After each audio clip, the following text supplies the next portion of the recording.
Homem, já parou para pensar quantas coisas na vida que valem a pena preservar?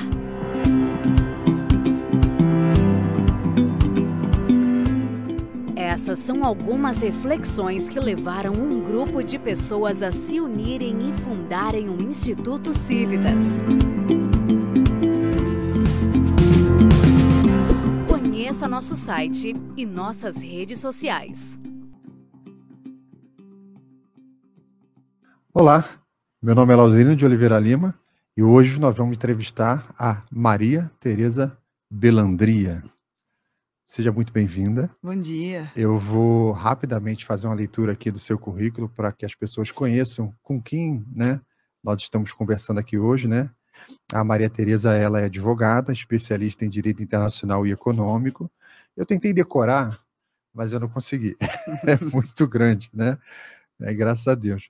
Ela é candidata a doutora em filosofia e em ciências políticas pela Universidade Central da Venezuela.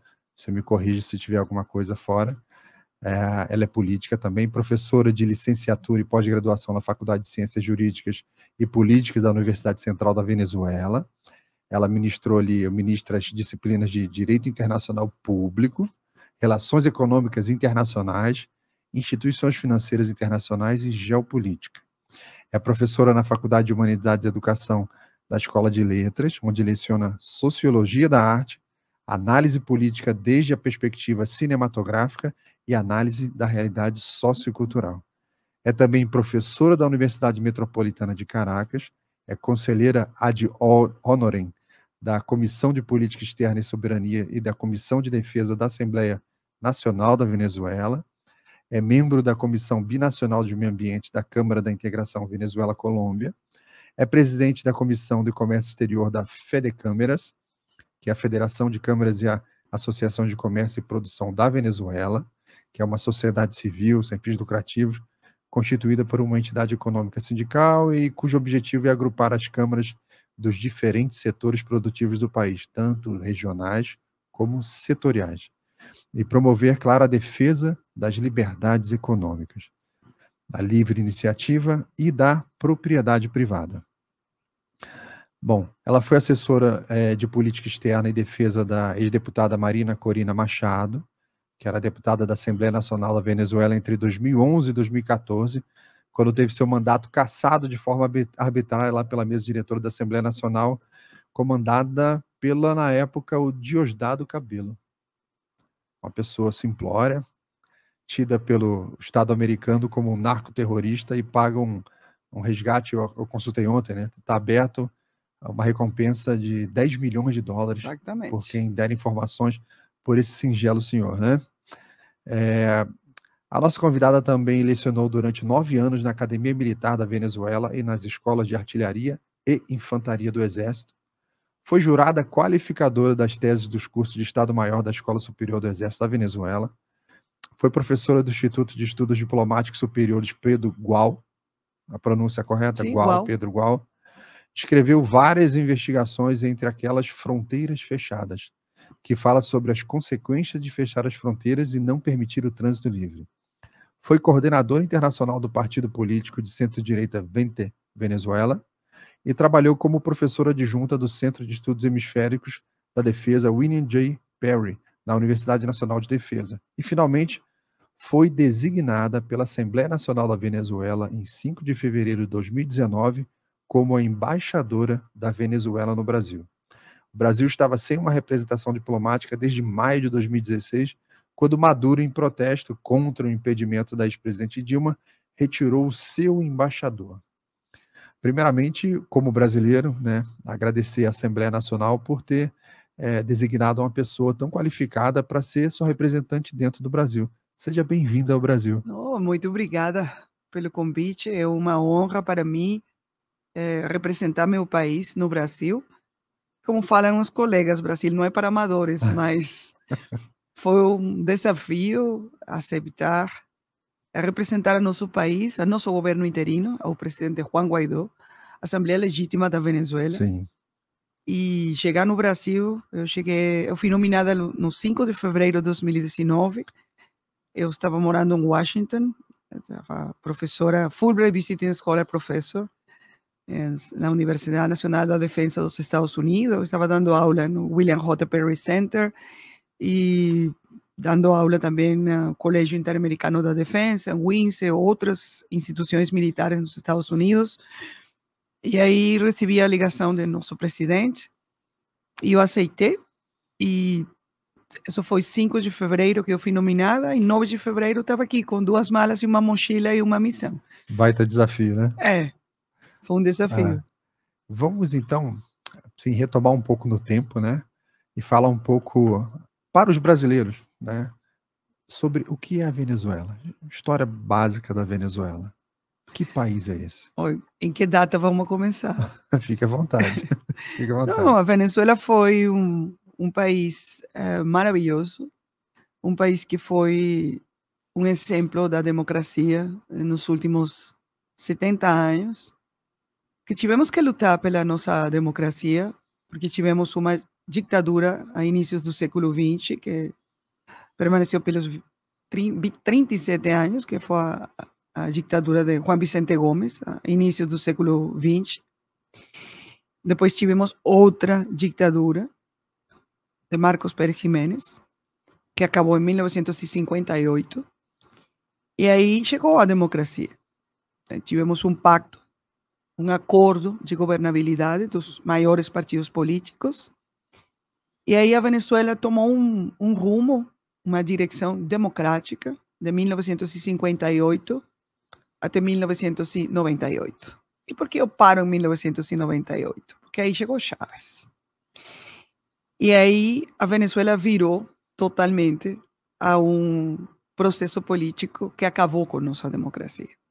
Entre 1958 e 1998, tivemos um pacto de governabilidade conhecido como Pacto de Punto Fijo, onde os principais partidos políticos tivemos alternabilidade democrática, eleições limpas, democráticas, os períodos presidenciais eram cada 5 anos, e umas eleições limpas, instituições fortes, até que em 1992 aconteceram 2 golpes de Estado, liderados pelo Hugo Chávez,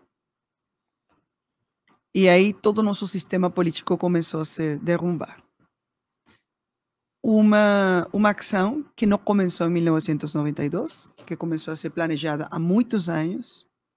Por quê? Porque a Venezuela tinha uma condição especial. A Venezuela tinha dinheiro.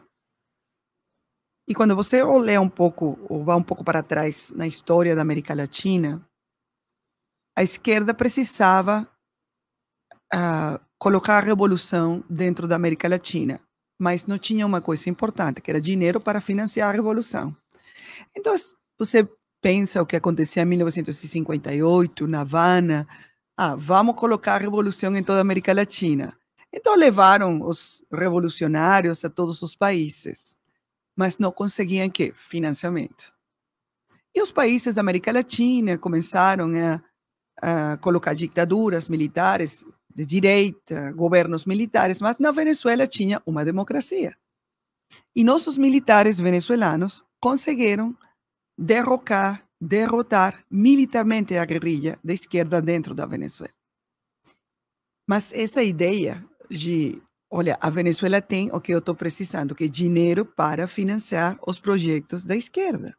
Não foi um projeto que ficou aí na cabeça de Fidel Castro por muitos anos. Sim, oportunidade ali. Essa oportunidade, porque a esquerda não olvida. Sim, eles não esquecem. Eles não esquecem. Eles não esquecem. Eles não esquecem. Eles deixam aí.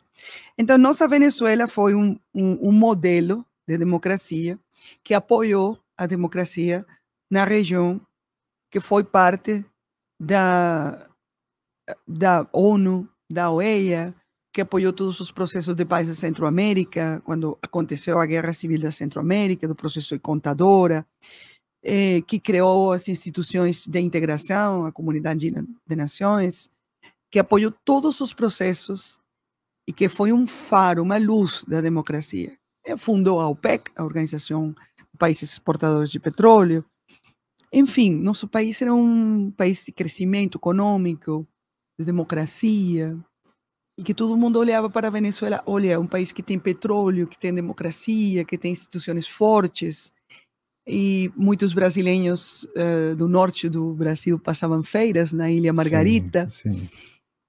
Até que chegou Hugo Chávez. É como se fosse um jovem muito saudável, com uma capacitação intelectual boa, bem formado, uma boa saúde, uma boa família. Você olha para esse jovem e fala, ele tem um futuro brilhante. Sim, e tínhamos, por exemplo, um programa que foi criado pelo presidente Carlos Andrés Pérez em seu primeiro mandato, que era um programa de bolsas de estudos, que era o programa Gran Mariscal de Ayacucho, para levar a nossos jovens das faculdades a se formar fora da Venezuela, nas melhores universidades do mundo, Perfeito. e depois voltar para a Venezuela para formar parte de nossos ministérios. Os melhores profissionais de nosso país, eles iam fora e voltavam. Uma bolsa de estudos, eles tinham que voltar e pagar essa bolsa de estudos com trabalho dentro dos melhores ministérios. Então, um país de oportunidades, é um país onde você tinha oportunidades de subir na escala social. Eu sou um exemplo disso. Meu pai era um pedreiro com um salário mínimo. E era um país que, se você trabalhava muito, legalmente, honestamente, você podia chegar onde você quiser. Saudável. Com democracia.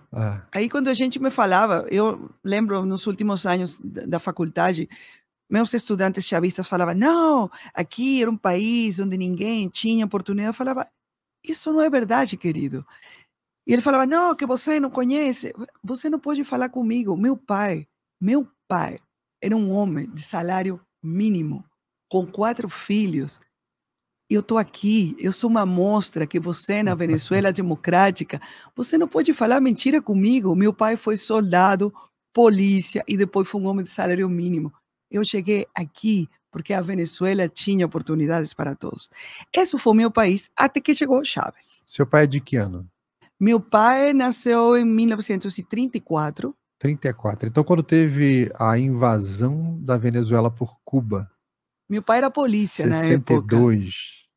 Meu pai era polícia na época. Ele falava, comentava? Sim, essa história é interessante, porque meu pai foi soldado e saiu do exército, soldado, cabo, enfim, não era oficial. E depois entrou na polícia. E justamente na época em que a guerrilha fazia atentados. E eles tinham uns salvos, que eram os salvos deles, eram as empresas norte-americanas dentro da Venezuela. Eles tinham uma cadena de supermercados, né? Que era CADA. O nome era CADA. Imagina. E eles colocavam explosivos. Né? Eram alvos. E aí ele, uma noite, em dezembro do ano 61, ele estava aí de plantão com outros colegas da polícia. E eles sofreram um atentado armado, né? Com armas e tal. E ele sobreviveu. Então, para ele, a guerrilha era uma coisa... E ele sempre contava disso. E, finalmente, quando ele decidiu se casar com minha mãe, estava namorando e depois noivaram, quando ele foi a pedir a mão de minha mãe, olha, a mãe de minha mãe falou, você vai se casar, tem que sair da polícia, porque eu não quero que minha filha seja viúva. Porque na época matavam 2, 3, 4 policias por dia em Caracas. E eles tinham, assim, nas ruas, você podia assistir, né? Mata um policia e faz pátria. A guerrilha da esquerda, a guerrilha de Fidel Castro. Guerrilha urbana. Ali assaltando, tentando arrumar dinheiro para se financiar. Para se financiar. Eles roubavam bancos e tal. Então ele saiu da polícia por amor. Uma história. Seria anos 60. Sim, a mesma coisa estava acontecendo no Brasil. Sim, exatamente. Saiu no ano 62 e se casaram em 63. Então eu cresci escutando a meu pai falava da guerrilha, da invasão de Machurucuto, que foi em 1962, e foi uma invasão armada. pelas praias do estado Miranda da Venezuela, guerrilheiros armados, cubanos, para tentar invadir meu país, para instaurar, para criar uma revolução armada comunista na Venezuela. Gravíssimo. Só que nossas forças armadas na época, profissionais, patriotas, tomaram conta de nosso país, acabaram com a guerrilha e os líderes foram ou mortos ou à prisão. Eu conheci depois de muitos anos muitos líderes guerrilheiros venezuelanos, Gabriel Puerta Ponte, muitos deles, Américo Martín, Teodoro Pekov, que muitos deles já saíram e se pacificaram e foram líderes políticos, depois foram candidatos. Aquele movimento ali, aquele movimento não tinha sentido, mas foi uma coisa certa. Eles tentaram fazer uma revolução de esquerda armada na Venezuela, financiada por Fidel Castro. Não foi mentira, não. Mas não deu certo. Mas não esqueceram. Sim. Esse projeto foi verdade. Sim. E meu pai passou por isso. Ou seja, não é uma história assim, não é uma fantasia. Meu pai foi parte, ele sobreviveu a um atentado da guerrilha de esquerda dentro de Caracas. Então, mas é um projeto que permaneceu na mente de Fidel Castro por muitos anos. Sim, até que apareceu o Chávez, né? E ele não começou pela política. Ele, quando apareceu no cenário venezuelano, ele apareceu já tentando ir pela porta dos fundos através de um golpe. Mas eu acho que tem um evento que é anterior, que é 1989, o Caracazo, conhecido como Caracazo, que na narrativa é o dia que as favelas se revoltaram, que é o dia da rebelião popular. E você não pode esquecer que foi o dia que foi o segundo mandato, 1989, que é o dia do segundo mandato de Carlos Andrés Pérez, né? E Carlos Andrés Pérez convidou a Fidel Castro para a toma de posse. Já tem uma construção acontecendo. E tem provas, depois de muitos anos, que dentro do avião que Fidel Castro levou para a Venezuela, para a toma de posse, levaram armas. A toma de posse foi 2 de fevereiro de 89. 27 de fevereiro aconteceu a revolução, a rebelião popular. Então, muitas pessoas têm provas que muitas armas que foram empregadas aquele dia, em 27 de fevereiro, foram trazidas em esse avião. E tem provas de que essa rebelião popular, eu estava em Caracas, eu morava em uma zona popular, eu não morava em uma zona de alto padrão. E não foi toda Caracas. E Caracas é uma cidade que é misturada. Você não tem zonas de alto padrão em uma área e as zonas populares em outra. Está toda misturada. Você tem uma zona de alto padrão e no mesmo prédio, tipo Rio, que está todo misturado, né? Todo misturado. Então, você conseguia uma rebelião aqui e o resto da cidade estava em calma. E tudo foi como bem planejado. Houve muito apoio da imprensa? Na época, você tinha prensa livre, tinha televisão, prensa e tal. Durou 2 dias. Foi 27 e 28 de fevereiro de 1989. Não teve uma preparação? Foi de surpresa? Pegou todo mundo de surpresa? Não, e aí algumas coisas aconteceram. A polícia não conseguiu manter a calma. Aí entrou a Guarda Nacional, né, que é uma parte das Forças Armadas. Tipo a Força Nacional Brasileira, imagina. Não conseguiu. E aí o presidente deu a ordem, saiu o exército.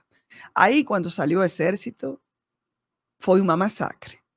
Aí tivemos mais de... Sim, porque é a última linha de defesa. Não, e o exército sai com as armas que tem. Não, eu costumo até dizer isso quando as pessoas pedem que o exército participe da segurança pública, no meu Rio de Janeiro, né?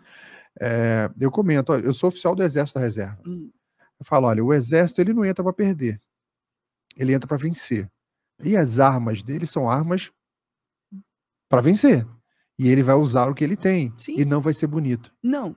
Então não deixe chegar nessa fase. Exatamente. Aí o que aconteceu foi uma confusão gigante e a Venezuela foi condenada na Corte Interamericana de Direitos Humanos, a primeira sentença da Corte Interamericana de Direitos Humanos, que a sentença é o Caracazo, e foi a única forma de manter ordem, mas depois de muitos anos de pesquisa, foi uma rebelião planejada.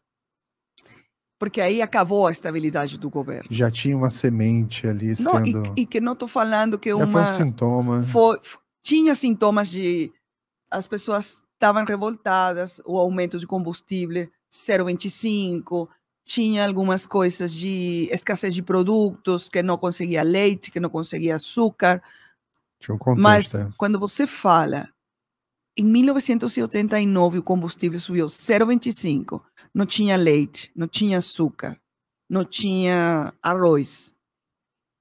Você, 20 anos depois, 30 anos depois, as pessoas não conseguiam nada na Venezuela. Como que não aconteceu a mesma coisa? Sim.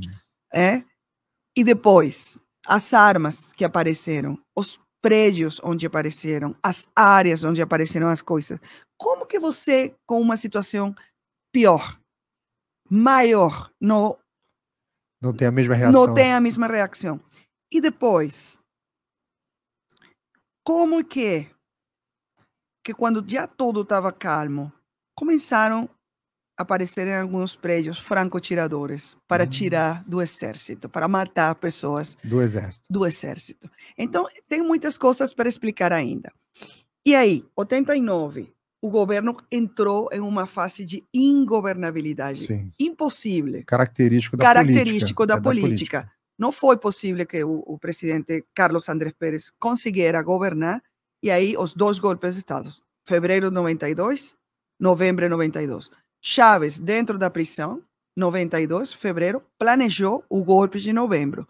Golpe de fevereiro foi exército, golpe de novembro, força aérea. Então, aí estava tudo planejado. Chávez ficou na prisão 2 anos, só 2 anos. Só. Ele não foi condenado. Foi anistiado, né? Foi anistiado sem condena. A anistia já é um movimento político. Você vê, a própria anistia dele já era uma simpatia com o que ele defendia. Por quê? Porque o presidente Caldera, ele recebeu uma pressão gigante dos meios de comunicação, dos intelectuais, de toda a esquerda latino-americana. E Chávez foi um preso político VIP. Ele e toda a sua turminha recebiam entrevistas dentro da prisão, visitas. O Pablo Escobar, né? Preso em casa. Quase. Entrevistas internacionais, a família. Não como nossos presos políticos atuais. Agora vamos falar disso. Sim. Era uma visita VIP, era uma... periodistas, jornalistas internacionais entravam dentro da prisão. Quer dizer, o venezuelano assistindo isso, ele já achava estranho, né? Sim. Um cidadão que está ciente das coisas que estão acontecendo olhava e falava, ué, mas por que ele é tratado assim? Ele escreveu um livro, tem um livro fundamental para entender essa época que foi feito por um historiador nosso, Agustín Blanco Munhoz, que fala o comandante, enfim. E a pressão pública. Ele tem que ser amnistiado, Ele foi amnistiado e não foi. E aí um erro fundamental que aconteceu na nossa política é que não foi... Seus direitos políticos foram mantidos. Foram mantidos, é. Agora, ele saiu da prisão, foi direto para uma certa ilha. Ele foi diretamente para Cuba. Para Cuba. E em Cuba foi recebido como um herói. De braços abertos. A Cuba, daquela que não esquece. Aquela que não esquece. E aí Fidel Castro falou assim, olha... A oportunidade. No momento certo, acabou de chegar a pessoa que vai dar certo a nosso projeto político continental. E você tinha alguns anos antes a queda lá do Muro de Berlim, você tinha a queda do regime soviético ali, tudo... Sim, mas temos que lembrar que em 1991 eles fundaram um movimento internacional que era o Foro de São Paulo. Sim. 1991. Sim. Mas não tinha como financiar Sim. todos aqueles movimentos já políticos, porque eles finalmente, não, já a gente não tem como fazer uma revolução armada. Nosso caminho é pelos votos, mas não Sim. temos dinheiro. É interessante falar essa questão do voto, porque entre 94, que o Chávez chega em Cuba, e a eleição dele em 98, muito rápido. Por quê? O que acontece? Que a esquerda tem uma coisa romântica. Sim. Eu chamo de o canto da sereia. É, Porque as pessoas não percebem que a sereia, esse animal mitológico, ela é um animal carnívoro. Então ela tem aquele canto belíssimo, mas quando você se aproxima, ela te devora. sim, é uma coisa romântica, né? É como o romanticismo de Paris. Fala da revolução, É lindo, né? olhando desde Paris, É, tomando uma garrafa de vinho com queijo, mas que a revolução acontece fora de Paris. exatamente. Exatamente aconteceu. Então, em 91, eles foram e acordaram. Ó, vamos fazer governos de esquerda, mas não pelas armas, só pelos votos. Mas precisavam financiamento. E chega Chávez. Chega Chaves. Esse é um ponto interessante, porque eu acho que é um ponto marcante na história da Venezuela. Marcante para a região. Para a região como um todo, claro. E esses eventos que são marcantes assim, a gente não esquece. Você lembra, inclusive, o que você estava fazendo no dia e na hora da vitória, como a gente lembra do 11 de setembro, o que a gente estava fazendo no dia e na hora do evento. Você lembra o que estava fazendo no dia e na hora que o Chaves foi declarada a vitória do Chaves? Sim, sim, sem dúvida nenhuma. Eu lembro 2 dias. O dia que ele fez o comício final, quando fechou a campanha de 98, na Avenida Bolívar da Venezuela. Quando eu vi aquele comício, eu falei, meu Deus, não é possível que ele perda a eleição. Foi como... Mas já era um sentimento já Não, ruim. para mim foi Sim, como... que estava ciente de todo o totalmente. contexto. Não, e meus amigos, empresários, professores, Todo mundo apoiando, colegas. E eu falava, você vai votar por Chávez? Sim, meu comandante vai ganhar. Era uma coisa assim como... Eu falava, você está cometendo um erro. Empresários de Fede Câmaras. De fé de câmeras, né? Empresários. Lutando pela liberdade de mercado. Eu falava, você está cometendo um erro. O dia que Chávez ganhou, 6 de dezembro de 98, eu vou contar uma história. Esse dia, um dos empresários de Fede Câmaras, meu amigo, que morreu, Eliseu Sarmento Baleiro, era segundo vice-presidente da Fede Câmaras. Ele me liga como 5 horas da tarde. Me liga, Mari, ganhamos! Como que ganhamos? Chávez, é nosso novo presidente! Ele deu para ele, eu não estou falando mentira, ele está morto. Ele deu para ele $500,000 para a campanha. $500,000. Eu falei, olha, querido, você cometeu o erro de sua vida. Esse homem que você está falando, que é seu presidente, porque esse não é meu presidente, vai acabar com o nosso país. Vai acabar com nossas liberdades. Você cometeu um erro gigante. Eu não parava de chorar. Eu chorava como se eu acabava de perder um ser querido. Eu não parava de chorar. Perdeu a esperança. Eu perdi tudo. Em meu corpo, foi como uma revelação que eu tive. Eu falei assim, acabamos de perder nosso país. Acabamos de perder nossa liberdade. A gente não sabe o que fiz. Perdimos nosso país. Eu nunca vou esquecer esse dia. Sim, é muito marcante. Agora, essa vitória dele, como você está comentando, num primeiro momento, grande parte da população estava apoiando. Sim, empresários, todo mundo. Foi como uma ilusão gigante. Existia, então, uma demanda social por aquelas promessas que ele estava fazendo. E isso teria sido um erro da classe política anterior, que deixou criar esse cenário? Sim, eu acho que é uma mistura de coisas. As pessoas estavam... A sociedade estava um pouco cansada da política tradicional, da corrupção. da narrativa política. Lembra 1989, o dia que as favelas se revoltaram. Os candidatos presidenciais Eram ruins, né? era um candidato do Partido Político Ação Democrática, era um senhor que ninguém gostava. Depois uma candidata que foi Miss Universo. Erros, um erro tras outro. E depois as pessoas acreditaram que Chávez era como uma renovação. E vingança. A fala de Chávez era uma vingança. Eu vou cortar as cabeças dos políticos corruptos. Vou cortar a cabeça. Ele falava disso. Eu vou fritar as cabeças dos políticos. Vou fritar. Agressivo, né? A fritar em óleo quente. Vou fritar em óleo quente as cabeças dos políticos corruptos. Eu vou vender os aviões das empresas públicas. Eu vou reduzir o número dos ministérios, porque temos muitos. Eu vou acabar com a corrupção. Quando você dá uma olhada no que aconteceu 22 anos depois, Venezuela, eu acho que é o país mais corrupto do mundo.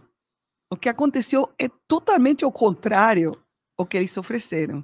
Então, as pessoas não só tinham em Chávez um comandante que vai colocar ordem. Era uma vingança contra toda a classe política. Ou seja, a população com aquele desprezo pela política, ela acaba se afastando da política. Sim. E ela deixa de entender como que as coisas funcionam. E os partidos políticos são fundamentais para a democracia. Sim, a democracia, ela nada mais é do que, dentre as suas definições, uma alternância pacífica de poder, sem violência, né? Então, acho que quando o povo se afasta disso, do entendimento disso, ele começa a não entender as ameaças. Então, como tem eleições que parece que viram um campeonato de mentiras, né? Quem mente mais, para muitas pessoas, parece o cara melhor intencionado. Olha quanta coisa boa ele prometeu, sem saber que aquilo é impossível. Então, o Chávez, como todo governo populista, prometia um monte de coisas impossíveis e ia de encontro ao que as pessoas estavam esperando, né? Então, muitos embarcaram nesse sonho impossível, né? E muitos acreditam que Chávez foi o líder da revolução. Chávez foi preparado para isso. Porque Chávez não foi... Ele foi uma construção. Foi uma construção. Chávez não é a figura que todo mundo acredita que Chávez é hoje. Chávez não foi o líder do golpe. Chávez foi instrumento. Foi um instrumento, mas os líderes do golpe do 92 eram outros, generais, outros. Ele foi a figura escolhida para ser o rosto. É um militar ruim. Sim, é a sereia. É a sereia. É a sereia, com Exatamente. Aquele canto muito bonito, né? É. E aí, eu lembro que em 99, ele se declarou. Eu lembro que as coisas, até acompanhava na época um pouco, as coisas ficaram bem claras, né? Como você estava dizendo, né? Tinha gente que, mesmo ele se declarando, mesmo ele, como a gente vê hoje no Brasil, né? Com o candidato à presidência aí do PT, ele declara as intenções dele que são ruins e as pessoas mesmo assim defendem. Eu lembro a palestra de Chávez quando ele ganhou, que foi no Ateneu de Caracas. O Ateneu, que é um teatro. A pessoa que era diretora desse teatro era a esposa do dono de um dos principais jornais da Venezuela, o diário El Nacional, o jornal El Nacional. Ela era a presidenta do Ateneu de Caracas. Eles deram tudo para ele, dinheiro, a roupa que Chávez usava, eles deram tudo para ele. Dinheiro para a campanha, tudo. Uma das primeiras coisas que Chávez fez foi confiscar esse teatro. Hoje, o dono desse jornal está exilado na Espanha. Ele perdeu o jornal. Perdeu tudo. Perdeu tudo. Perdeu tudo. E eu lembro essa palestra de Chávez em 99, a madrugada desse dia, E as pessoas, Mari, acredita, ele está falando tranquilo, que vai respeitar a propriedade privada. Eu falei, ele é um demônio. Esse homem vai acabar com o nosso país. Não acreditem nada. Esse senhor vai acabar com a liberdade de todos. E um dia eu vou ter que sair do meu país. Sim. É uma questão de tempo. Agora, Esse senhor chegou para acabar com tudo. você não consegue destruir um país se você não consegue dominar o que é a força de defesa daquele país. E como você tinha comentado, o exército venezuelano era um exército profissional. Foi. Houve um momento de ruptura, onde ele conseguiu cooptar esse exército. O que aconteceu? Chávez, ele entendeu muito rápido que ele tinha que controlar as Forças Armadas. Porque ele faz parte das Forças Armadas. E quando ele ganhou, era tenente-coronel, né? Comandante. Então, a primeira coisa que ele fez foi se colocar a farda, que não era permitido de acordo aos regulamentos.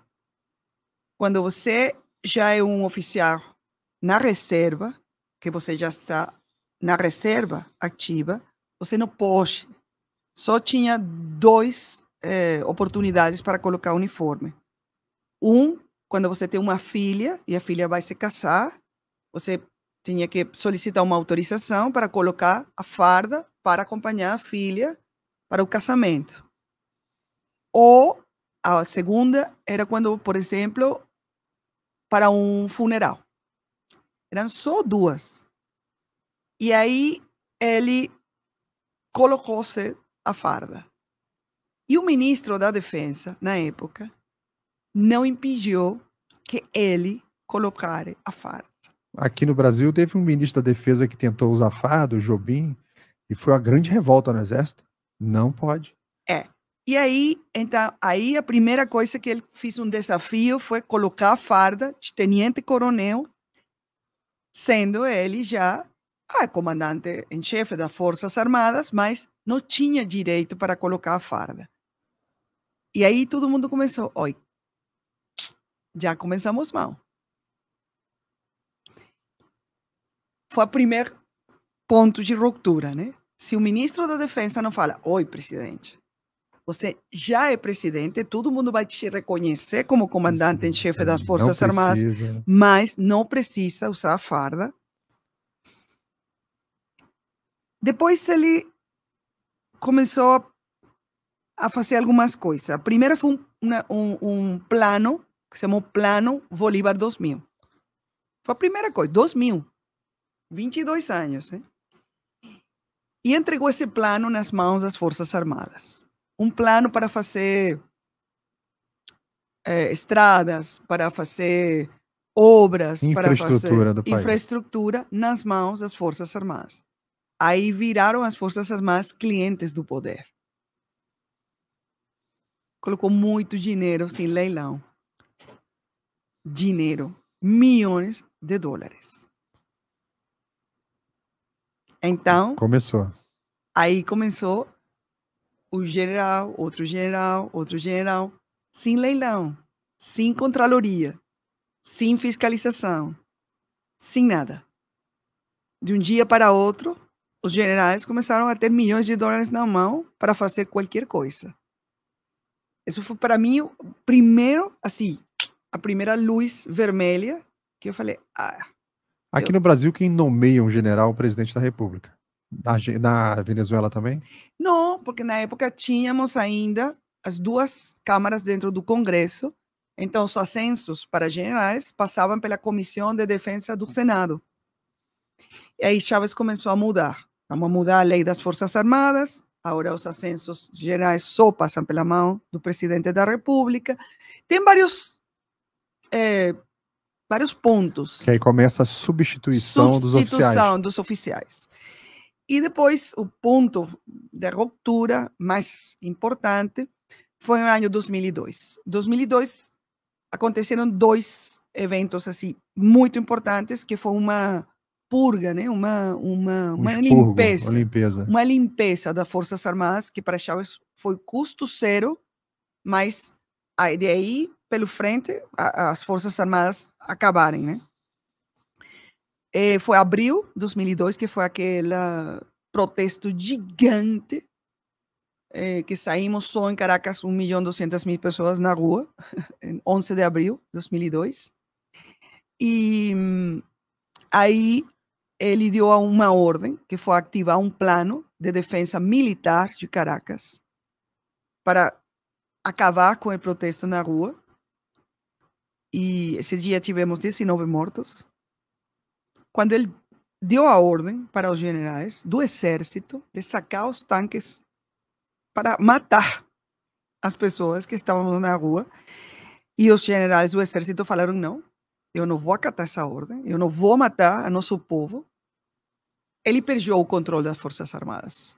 Aí o exército falou não, marinha falou não, aviação falou não, e o único que falaram não, eu vou para o frente, foi a Guarda Nacional.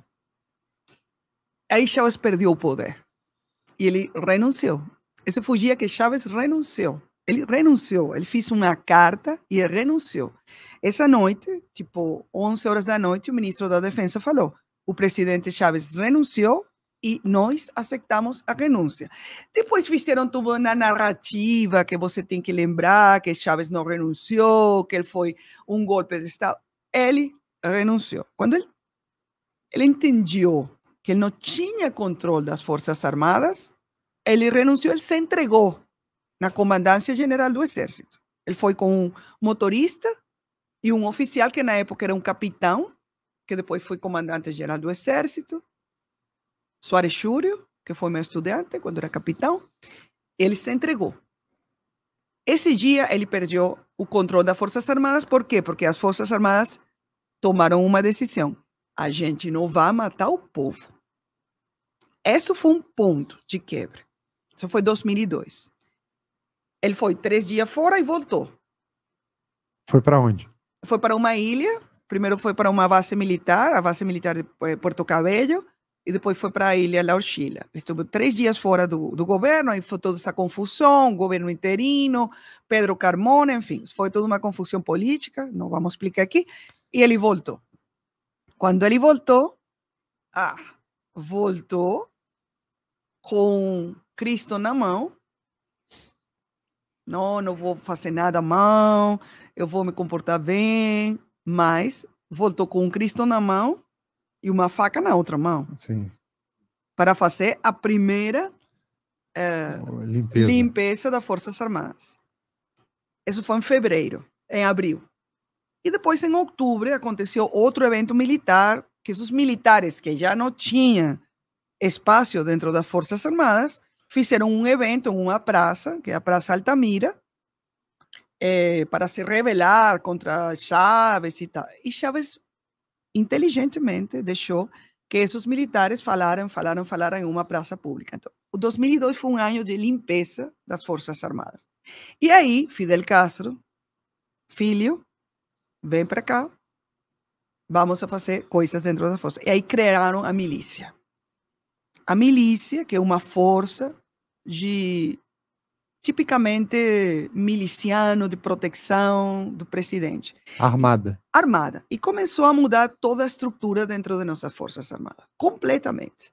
A doutrina, a formação, a estrutura e a lealdade das Forças Armadas. E mudou tudo. E Chávez transformou nossas Forças Armadas de Forças Armadas profissionais em Forças Armadas revolucionárias.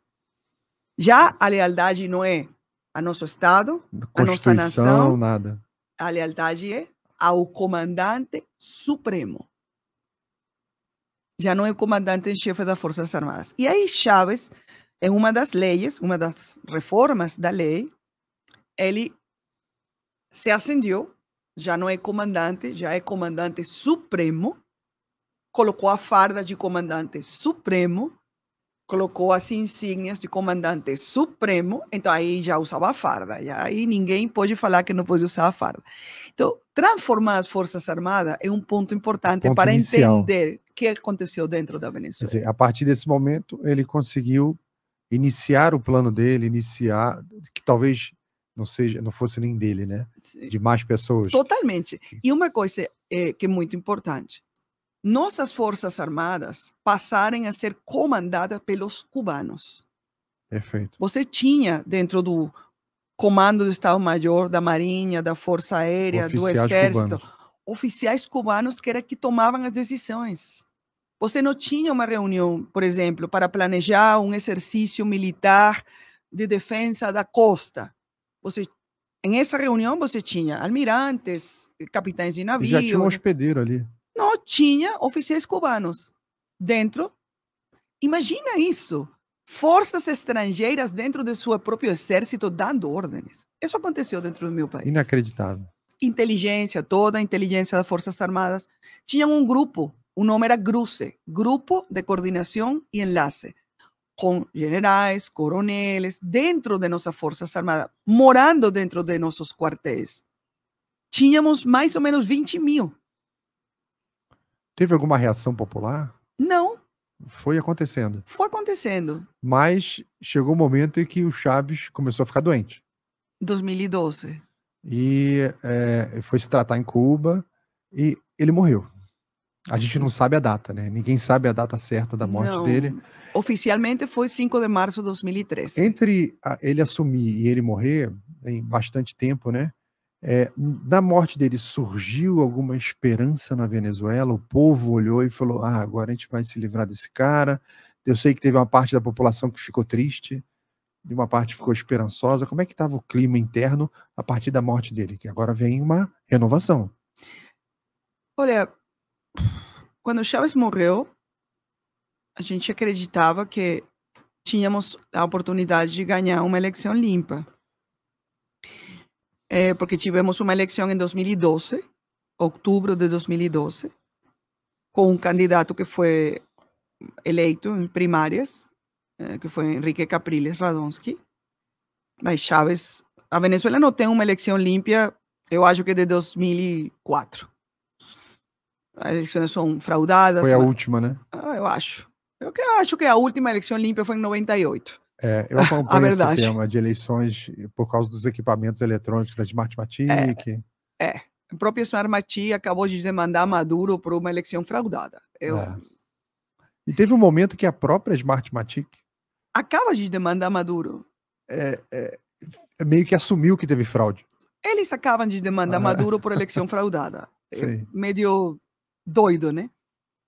Mas tivemos em 2012 a eleição Chávez-Capriles. Chávez morreu, entre aspas, 5 de março de 2013. E aí vinha a eleição Capriles-Maduro. Essa eleição foi uma eleição popular? Foi eleição popular. O povo escolheu Capriles. Sim, a gente não tem dúvida nenhuma que Capriles ganhou a eleição. E o Capriles, quem era o Capriles? O Capriles foi um candidato de um partido, Primeiro Justiça, que é um partido social-demócrata.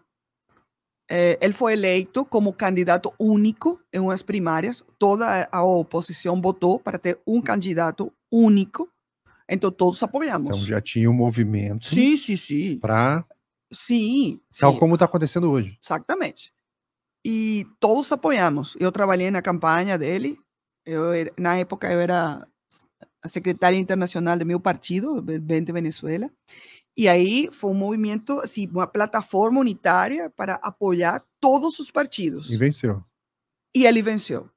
Mas foi tudo um fraude, não foi possível governar, não, e Maduro ficou aí. Como que o Maduro entrou? Como que ele chegou?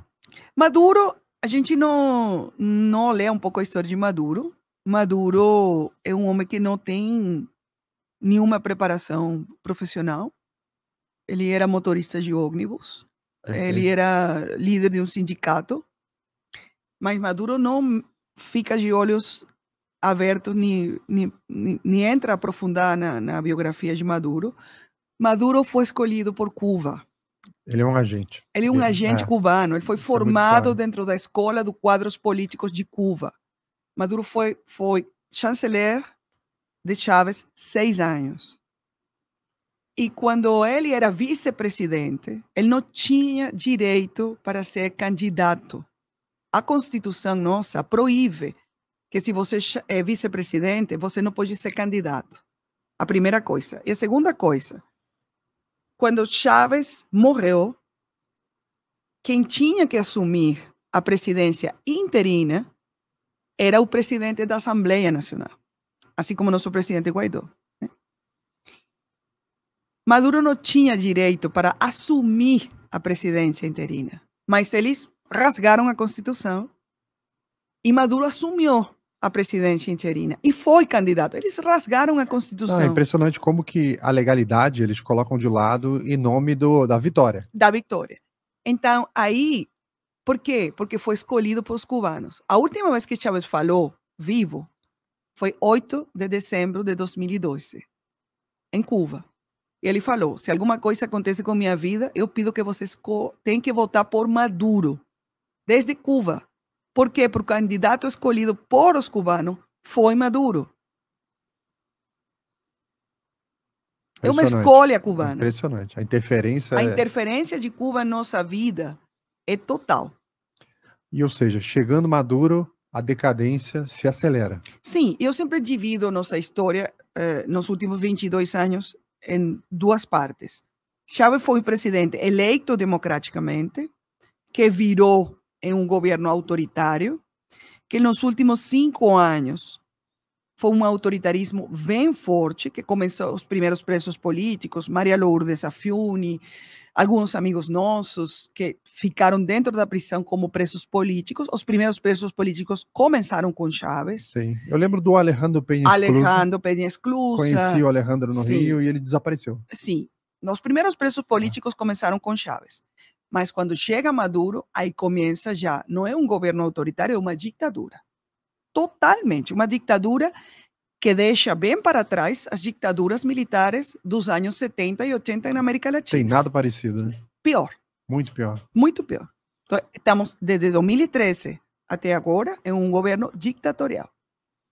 Ou seja, a lei não importa, o que é o certo e o correto não importa, o que importa é a vontade do grande comandante. E Maduro acaba de aprovar... Que não é a vontade do grande comandante. Não. É a vontade de interesses que estão por trás. Sim. Que alguns são até dedutíveis, né? Por causa da geopolítica, você faz ideia desses movimentos. E que tem até algumas pessoas que dizem que os grandes operadores da Venezuela não estão nem na América. Sim. Um dos grandes operadores é Cuba, porque Maduro é estruturalmente, ideologicamente, um homem de Cuba. Mas temos outros operadores que têm grandes interesses dentro da Venezuela, China, Irã, Rússia, Turquia, outros, que têm interesses gigantes dentro da Venezuela e que são operadores e que Maduro é só um boneco aí que Sim, tem que cuidar.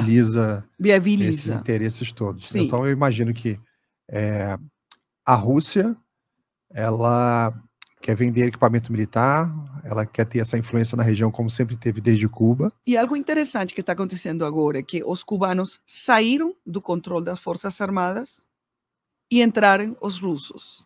Que antes eram os cubanos.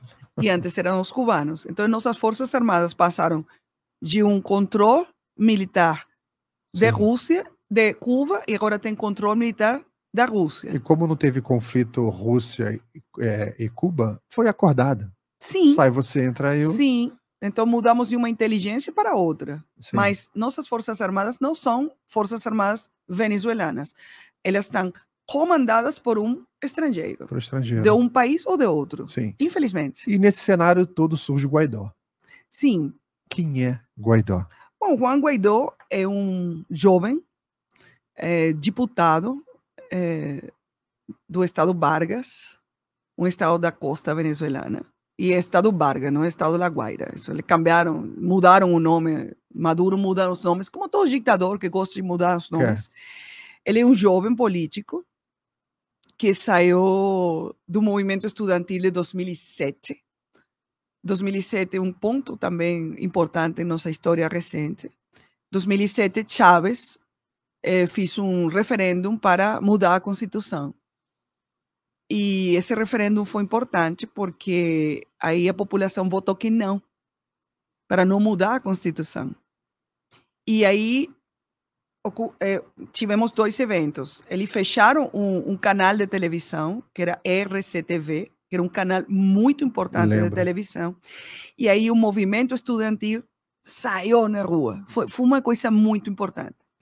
E aí o presidente Guaidó, na época era estudante da faculdade, e outros líderes políticos que hoje estão dentro do nosso país, meu ministro conselheiro, Tomás Silva, Guaidó, Miguel Pizarro, David Smolansky, a Gabi Arellano, diputada, muitos que hoje estão lutando no nosso país são, na época de 2007, saíram com um movimento estudantil que era Mãos Brancas, né?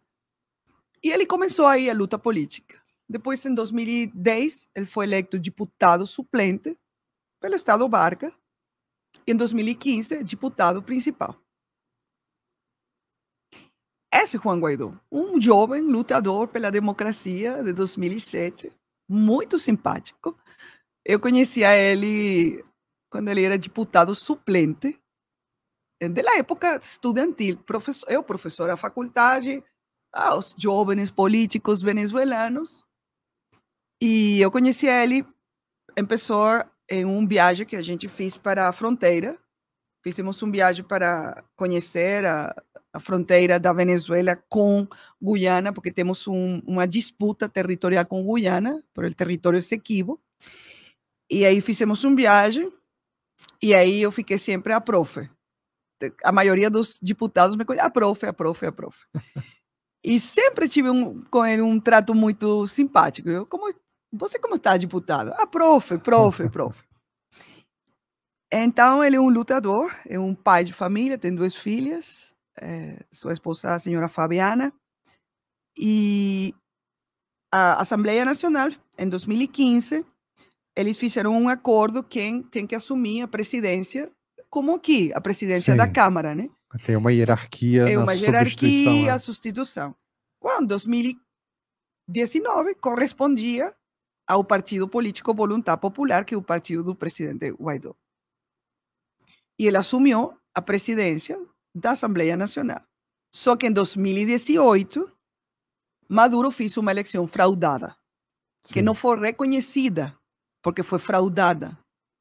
E quando a eleição é fraudada e não tem um presidente eleito em 2019, tem que assumir o presidente da Assembleia Nacional, como manda o artigo 233. Sim, então seguindo a Constituição, o Guaidó é o presidente interino da Venezuela hoje. Hoje, até que você faz uma eleição.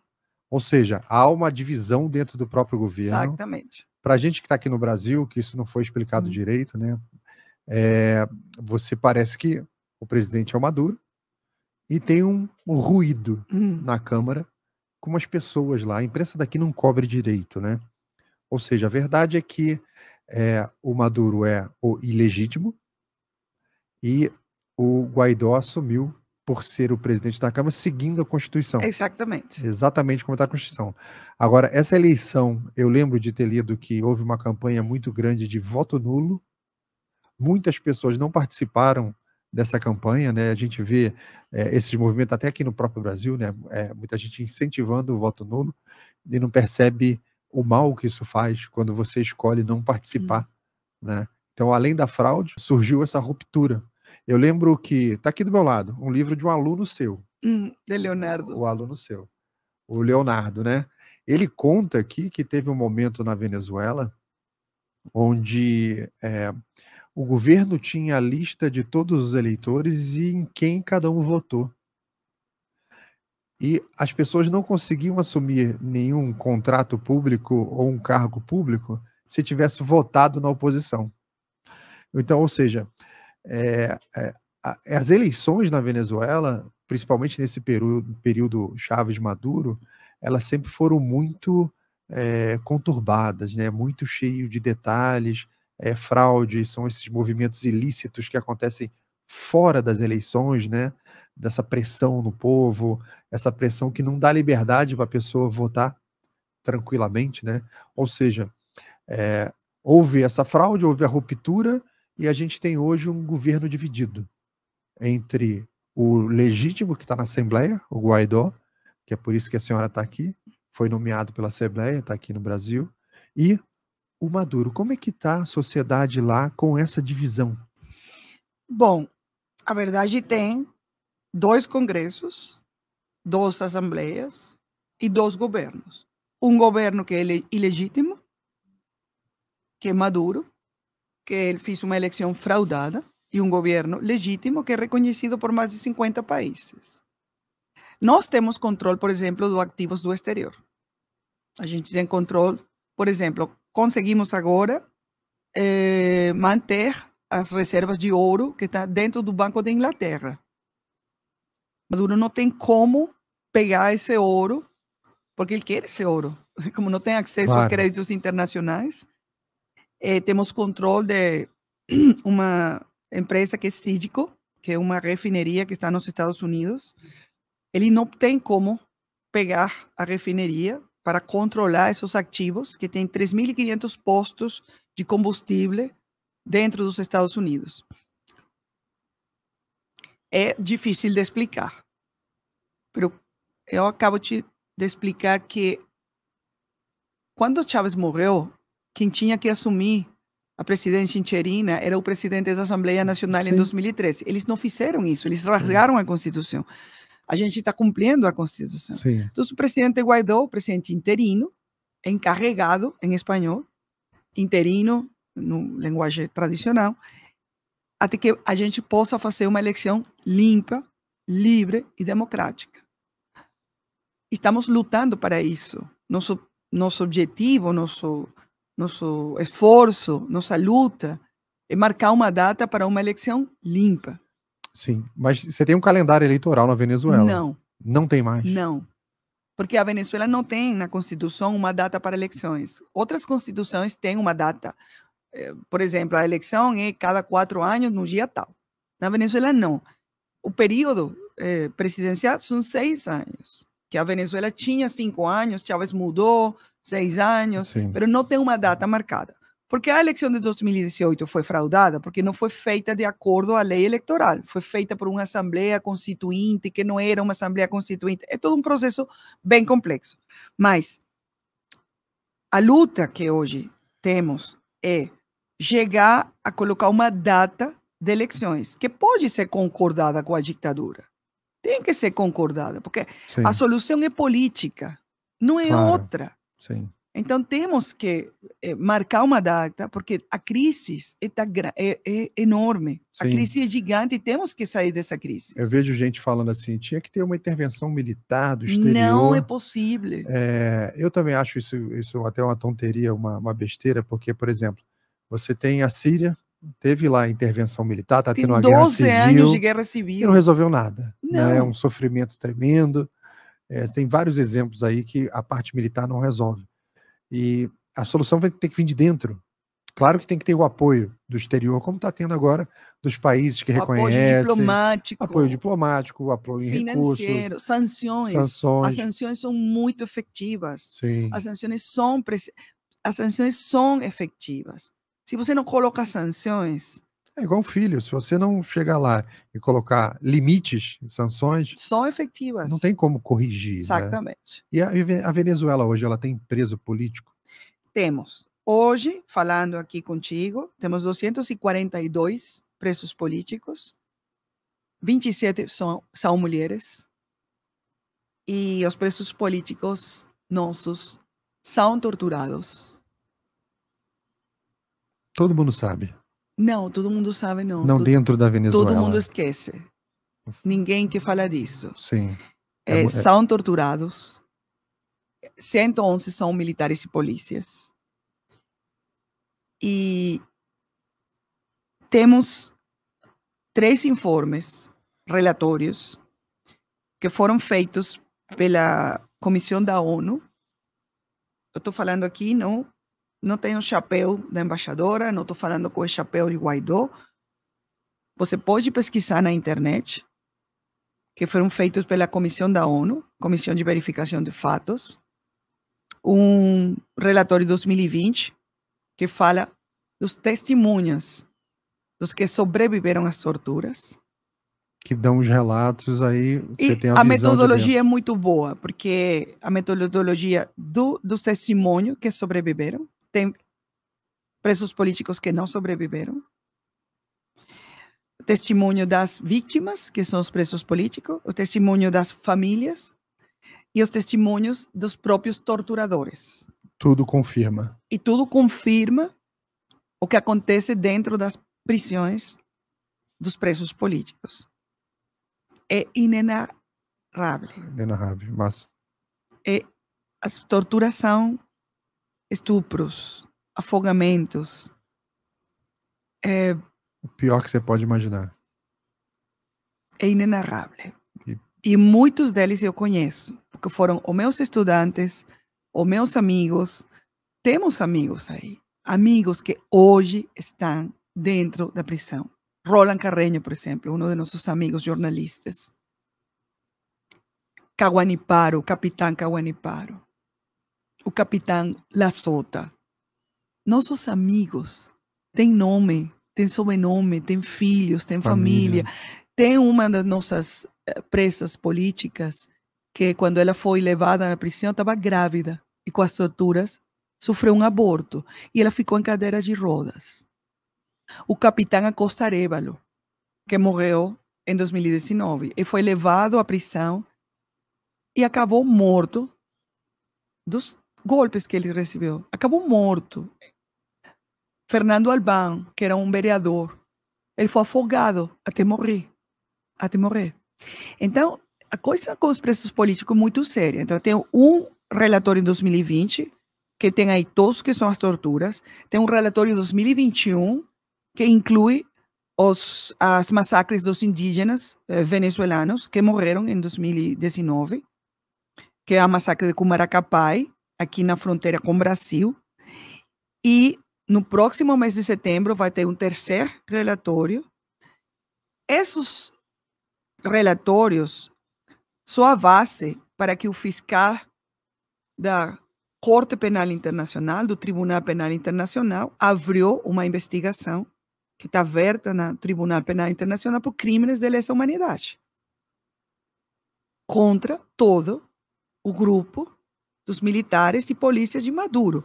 E não é que você vai ser um juiz para falar de que Venezuela tem violação de direitos humanos. Não. Aí é com nome e sobrenome, porque a Corte Penal Internacional, o Tribunal Penal Internacional, é pessoa a pessoa. É Nicolás Maduro, é Vladimir Padrino, é nome de pessoas. Aí então você é Estatuto de Roma. Então é muito sério o que está acontecendo na Venezuela. E esses países do entorno, isso não aconteceu rápido. Isso foi uma coisa que foi se desenvolvendo ao longo de muitos anos. E teve uma omissão generalizada de todos os países que, você imagina, um cidadão comum, ele recebe informações da imprensa. Uma pessoa que é mais atenta, ela está estudando, ela está lendo, ela está acompanhando, ela tem outro nível de informação. Mas um país, ela recebe informações do seu corpo diplomático, do seu serviço secreto, serviço de informações. Eles sabem muito mais das coisas do que a gente. E ninguém fez nada. Então, isso surgiu na região sob a sombra de todos os outros países. O venezuelano hoje, ele quando olha esse contexto todo interno na Venezuela, qual é a esperança que ele tem? O que ele pensa? Ele tenta viver o dia, né? Ele tenta sobreviver.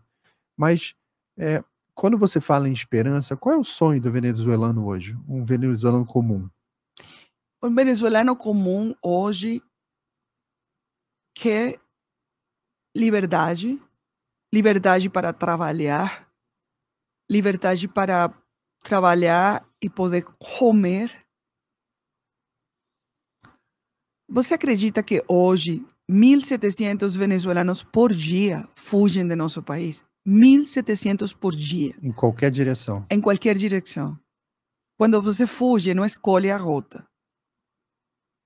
Nos últimos 6 meses, janeiro até julho, 7 meses, 48.000 venezuelanos atravessaram a selva do Darién, no Panamá. Que é perigosa. 48.000.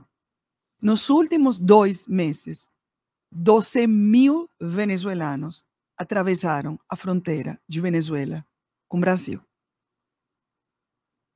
Então, o venezuelano não quer sair da Venezuela. O venezuelano fuge porque não tem outra escolha. O venezuelano não quer sair. Você não quer fugir de seu país. Ele larga tudo, larga o imóvel, larga tudo que ele tem. Pega uma mala, uma mochila e vai embora. Agora, você acha que você quer sair de seu país, deixar tudo para trás? Começar do zero, né? Porque você precisa 20 salários mínimos para sobreviver. Se você não tem dólares hoje, a Venezuela, você não come. Se você tem dólares, você consegue comer, você consegue se movimentar, você consegue viver. Porque não tem escassez hoje na Venezuela. É comum ver imagens de dinheiro jogado na rua. Porque não vale mais nada. Se você hoje não tem escassez, você consegue nos supermercados tudo. Não é a escassez de 2015, 2017. Não é. Hoje não é. Mas tem borbulhas. Tem borbulhas nas principais cidades. Você sai dessa borbulha e entra dentro da província e a pobreza é extrema. Só tem que ir aí em Pacaraima, na fronteira com o Brasil. Os venezuelanos saem de Santa Helena de Guairém em carro, chegam a Pacaraima a colocar gasolina, porque em Santa Helena não tem. Pesquisa aí. Ele vem abastecer no Brasil. Vem abastecer no Brasil, porque na Venezuela não tem gasolina. Venezuela não tem gasolina em Santa Helena de Guairém. O maior depósito de petróleo do mundo. Eu posso encaminhar para o senhor as fotos que eu tenho. No último viagem que eu fui para Pacaraima, tenho uma fila de 40 carros de venezuelanos colocando combustível em um posto de gasolina de Pacaraima. Não é ficção. Só tem que pesquisar os dados dos médicos da Operação Acolhida, que são uns heróis, uns anjos para nossas crianças. O tamanho das crianças, o peso das crianças, como chegam, famintos. Então, como que a Venezuela melhorou? Como que essa a narrativa da imprensa que fala, não, a coisa está melhorando na Venezuela? Não. As crianças chegam desnutridas, famintas, doentes, sem vacinas, porque se você não tem dólares, você não tem acesso a medicinas. Os hospitais não têm água, os hospitais não têm eletricidade. Você tem cidades dentro da Venezuela que tem 4 ou 5 dias sem energia elétrica. Acabou de morrer a semana passada a mãe de uma amiga venezuelana que foi levada a um hospital. O hospital tinha água contaminada. A senhora ficou com uma infecção e morreu em 3 dias. Isso acontece dentro da Venezuela. O tempo todo. Então, a esperança qual é? Liberdade para voltar a ter um país normal. Normal. Onde você abre a torneira, sai água, você liga, tem luz, o dinheiro do seu trabalho vai ao supermercado, você tem comida e não tem que o que eu vou fazer hoje com minha vida. Sim. Um país normal. E com liberdade. Que você pode escrever um Twitter e não vai acabar em prisão. Que você pode fazer um vídeo de TikTok e não vai ficar em prisão. Liberdade. Liberdade. É o sonho. É um sonho. É um sonho. É meu sonho voltar para meu país. Sim, imagino. O Brasil tem essa operação na fronteira, pra caramba lá, a operação que você acabou de citar, a Operação Acolhida, né? A gente aqui no Brasil sempre fala desse ponto de vista do brasileiro. Eu tenho amigos que trabalham lá e eles falam que é tão emocionante e gratificante poder ajudar e você ver como que as pessoas chegam debilitadas ali, que eles falam que ele faria aquilo ali de graça, que mais pessoas deviam conhecer a operação. Mas eu queria saber qual é o ponto de vista do venezuelano que sabe que na fronteira, se ele for naquela direção do Brasil, ele vai ser bem recebido e a vida dele pode mudar. Como que é esse sentimento do venezuelano sabendo que tem essa porta para o vizinho ali? A Operação Acolhida foi feita em 2018. Foi a resposta do governo federal para atender o fluxo migratório que começou a se incrementar em 2018. O primeiro comandante da Operação Acolhida foi o general Eduardo Pazuello. Perfeito. E ele foi que planejou tudo. Como que vamos atender esse fluxo migratório? Meu agradecimento pessoal ao general Eduardo Pazuello. E a operação tem várias... Ela foi evoluindo, né? E o primeiro comandante foi Eduardo Pazuello, o segundo comandante Antônio Barros, o atual comandante o general Schwinger.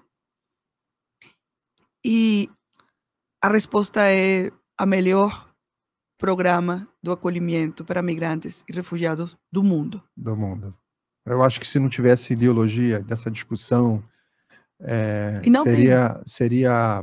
Não, porque a imprensa não fala sobre, né? A própria oposição brasileira não fala sobre, e muito da imprensa internacional reflete o que a imprensa brasileira fala ou faz, né?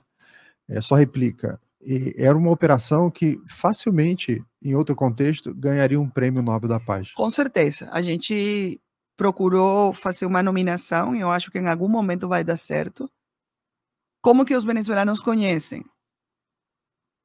Já temos venezuelanos interiorizados.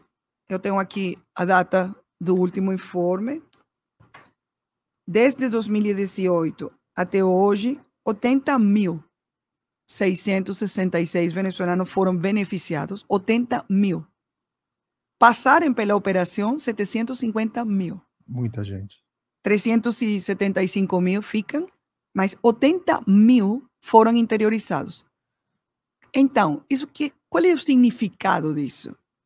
Que os venezuelanos que conhecem a operação dentro da Venezuela é porque já têm família dentro do Brasil. Então, eles sabem que quando chegam na fronteira, eles chegam lá em Pacaraima e falam assim, olha, eu tenho família em Curitiba, eu tenho família em Mato Grosso do Sul, em Dourados, por exemplo. Eu tenho família em Porto Alegre, eu tenho família em Maringá, em Londrina. Então, eles pedem, eles solicitam a Operação Acolhida, eu vou me interiorizar. Então, esse processo de interiorização é feito pela Operação Acolhida. Eles ficam dentro do abrigo, em Boa Vista, até que eles consigam se interiorizar. Eu vi os abrigos, são muito bonitinhos, tudo arrumadinho. Aí é um trabalho conjunto da Operação Acolhida com a NURC e o IEM. Então, o processo é assim, controle da fronteira, controle da fronteira, processo de abrigamento, documentação e depois interiorização. Por quê? Porque o Brasil tem uma característica geográfica. É grande. Você só isso. Você tem a floresta, né? A floresta que separa... É uma barreira. As capitais, né? Os restos dos países, dos estados. Roraima, Amazonas e um tapete. Se ele ali de Pacaraima resolver seguir em frente andando, ele tem uma floresta amazônica inteira no caminho. Só pode chegar andando até Manaus, que são 1.300 quilômetros. E chegarem, porque nossos indígenas guaraus... Quantos quilômetros? 1.300. As pessoas andaram 1.300. Sim, chegamos. Temos venezuelanos que no início de 2018, 2019, andaram desde Pacaraima até Manaus. Andando. 1.300 quilômetros. É muita vontade de viver, né? Sim. Temos 7.500 indígenas venezuelanos, que é outra coisa que a mídia não fala, a mídia de esquerda não fala, que é como que os indígenas saíram da Venezuela. Ninguém fala disso, né? Eu encontrei num sinal de trânsito, eu estava a pé no sinal de trânsito, eu passei, eu vi um casal com uma placa dizendo eu sou venezuelano. Eu tive a oportunidade de trabalhar na Argentina, eu conheço um pouco de espanhol, fui lá conversar com eles. Eles eram indígenas. Venezuelanos. Venezuelanos com dificuldade para falar o espanhol. Sim, pois são guaraus. Então, eu acho que tem muita coisa que a mídia não fala o que acontece na floresta amazônica venezuelana, não falam como que em Brasil temos 7.500 indígenas que fugiram de nosso país. Como que indígena não sai de sua terra, né? Como como que tem indígenas Que venezuelanos? Você abandona. consegue toda uma mídia que proteção das terras ancestrais, vamos a proteger os indígenas. E não falam que na Venezuela os indígenas foram expulsos de suas terras por Maduro. Vai embora. Por quê? Porque essas terras são nossas, essas Ou terras seja, são a Amazônia venezuelana, tá nas mãos dos militares venezuelanos. E que, tá nas ou mãos. seja, que não são nem os militares, são os paramilitares, que Não, isso não pode só- chamar nem isso de exército, Não, né? são militares venezuelanos, São com militares, farda. são pessoas com farda. Pessoas com fardas. Com farda. E Se está na mão guerrilha. deles, tem, eu estou deduzindo, tem guerrilha, tem tráfico de droga, tem extração ilegal de minério, Tudo. ouro, tem destruição da floresta, tem tudo e ninguém reclama disso. Não, nada. Você não vai conseguir na mídia. Mas reclamam das nossas girafas que estão pegando fogo aqui. É que é uma hipocrisia Hipocrisia total. tremenda. Tem né? uma hipocrisia da esquerda mundial que eu não acredito. Você não vai conseguir a Greta Thunberg, por exemplo, falando o que está acontecendo na floresta amazônica da Ah, Venezuela. tá sumida, ela tá sumida. Não, ela não vai falar nada. Porque para ela não existe floresta amazônica na Venezuela. Não existe. Nada. Ela não vai falar que está acontecendo contaminação com mercúrio, que os indígenas venezuelanos estão indo embora. Nada. É uma hipócrita. É muito seletiva, né? É Ela é um agente. seletivo. Claro que uma criança não tem aquela força. Ela é uma agente que tá ali Mas, de boneco de ventríloco. voltando para nosso tema, Ah, os venezuelanos conhecem a Operação Acolhida porque já têm família aqui Perfeito. dentro do Brasil. Então, 89% da nossa migração é migração de grupos familiares. E desse grupo, 19% eles chegam e solicitam interiorização por reunificação familiar. Perfeito. E qual é a. Eu sempre tive essa dúvida. Qual é a percepção do governo ilegal lá do Maduro para a Operação Acolhida? Ele reprime quem quer ir? Ele Não. cria alguma dificuldade? Como é que é essa relação interna desse governo que é repressivo, sabendo que a população dele escapa por um portão em direção ao Brasil? O Maduro, no início, quando começou o fluxo migratório maior, 2019, 20, eles na fala criminalizaram a migração. Né? Todo mundo que está indo embora é traidor, todo mundo que está indo embora é um criminoso. Depois fecharam a boca, porque se você tem 6,5 milhões de venezuelanos fora, esses 6,5 milhões estão encaminhando dinheiro, que são dólares que estão entrando dentro da economia. Igual Cuba, a maior parte do depois vem de fora. Depois começaram a encaminhar voos de volta à pátria.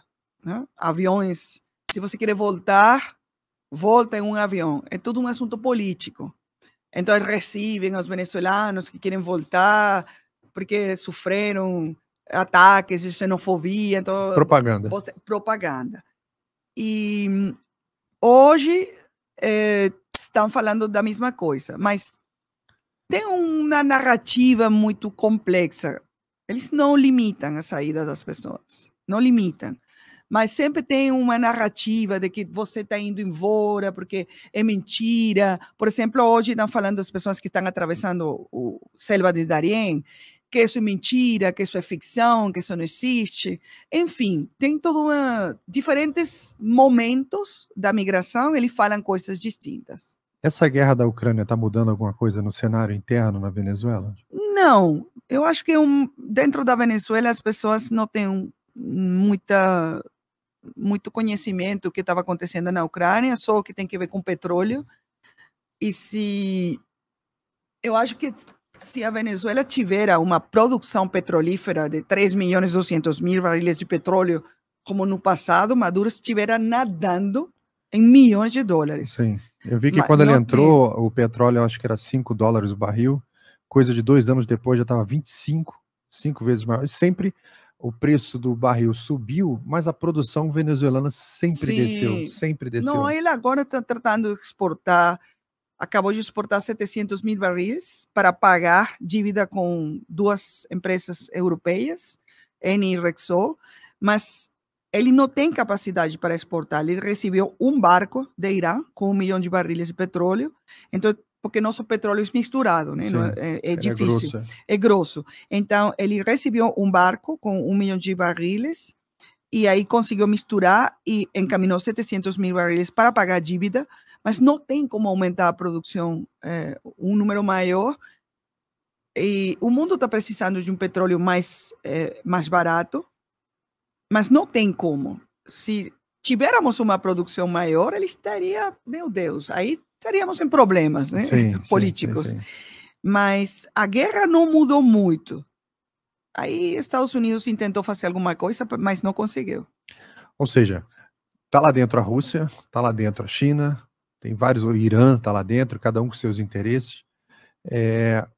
Uma característica dos governos populistas, né, tá falando da soberania nacional. Com esse monte de interferência, Cuba, todo mundo lá dentro, como é que tá a soberania da Venezuela? Eu acho que está bem diminuída. Quando você tem muitas mãos dentro do seu próprio país, com diferentes interesses, você não pode falar que tem soberania. Então, eu acho que ele tem diferentes donos de nosso país. E ele é só uma pessoa que está aí para fazer respostas para diferentes dons de nosso país. Infelizmente, eu acho que não temos uma soberania, é uma soberania compartilhada, não é uma soberania de nosso país. E é triste ter uma forças armadas que não tem uma resposta para a soberania de nosso povo, sino que eles são também militares que não têm uma resposta a uma soberania nacional como tinha no passado. Eu que fui professora de nossas forças armadas, eu fico triste de assistir a uns militares que não têm sentido de pátria, de soberania, de amor pelo nosso país, que recebem ordens de forças estrangeiras. É uma coisa que eu não acredito. Por falar nesse tema do amor, que é essa ausência desse sentimento de pátria, valores, como que é o coração do venezuelano? Eu digo do ponto de vista da sua religiosidade, de valores, família, como é que é esse venezuelano que a gente não vê, que está lá numa favela, que está lá trabalhando numa empresa, tentando sobreviver, está lá numa estrada vindo para o Brasil? Como é que é o coração do seu povo? Nosso povo é maioritariamente católico. Eu acho que 90% da nossa população é católica.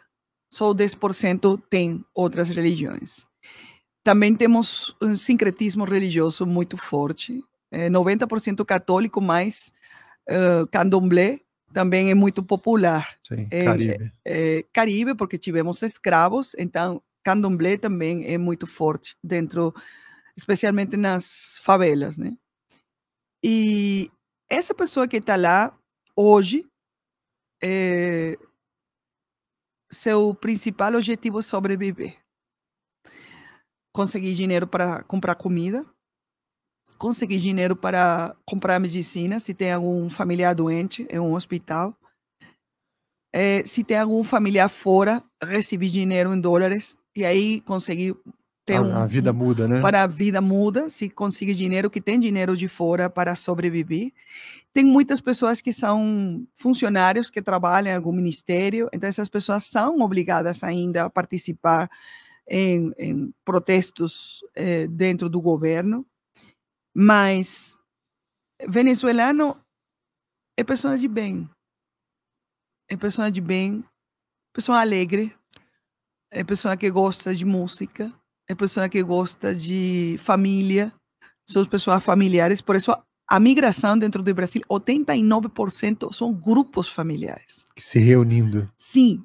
Aqui em São Sebastião, que aqui em Distrito Federal, que temos uma população aqui em São Sebastião, que é a maior população de venezuelanos no Brasil, você consegue famílias completas. Estamos falando de famílias de 25 pessoas. 89% grupo familiar. Só 11% da nossa migração são pessoas sozinhas. Isso dá conta de que o venezuelano não gosta de sair sozinho. Tem que morar com a família. Mãe, pai, avós, primos, tios. Então, somos pessoas familiares, que temos valores familiares. E, infelizmente, Chávez quebrou muitos de nossos valores. Mas eu acho que com uma mudança de liderazgo político, com uma mudança de liderazgo social, nosso país vai voltar a dar certo. Perfeito. É, como a senhora, como venezuelana, e que acompanhou tudo isso que estava acontecendo, como uma personagem atenta, com conhecimento, com base teórica, vendo isso tudo acontecer, e hoje está morando no Brasil. A senhora vê no Brasil alguma coisa que dê sinais de algo que já tenha acontecido na Venezuela? Eu acho que a polarização é perigosa. A polarização do discurso. Eu acho que as pessoas têm que se entender. O diálogo é importante. Diálogo e respeito pelas ideias diferentes. Esse é um ponto. E o segundo ponto é não aceitar a perda da liberdade. A liberdade de expressão. Não aceitar a censura, por exemplo. Quando começa a censurar as liberdades, aí a democracia começa a perder força. Isso, para mim, é importante, porque a liberdade começa a se perder pequenas coisas. Pequenas. Então, quando você olha, aí são como pequenas luzes. Então, a liberdade de expressão é importante, muito importante. Que você possa falar com os limites que tem, né? Porque tem limites, né? Mas a liberdade de expressão e respeitar o ponto de vista do contrário. Assim, você não concorda. Tudo bem. É. Mas que permita Que permita. o diálogo, né? O diálogo. Se a senhora pudesse dar um conselho para os brasileiros, que a gente está num contexto político de bastante ruptura, de bastante briga, estamos num ano eleitoral, né? Se a senhora pudesse dar um conselho para os brasileiros, um conselho final da nossa entrevista, fique à vontade. Olha, bem difícil não falar de política interna. Não posso. Fique à vontade. Não posso. Não posso, imagina. A democracia e a liberdade é como oxigênio. Ela está aí. E você não sente que perdeu até que já é Já tarde. tarde. Então você tem uma democracia forte. Tem umas instituições fortes. Então tem que cuidar da democracia.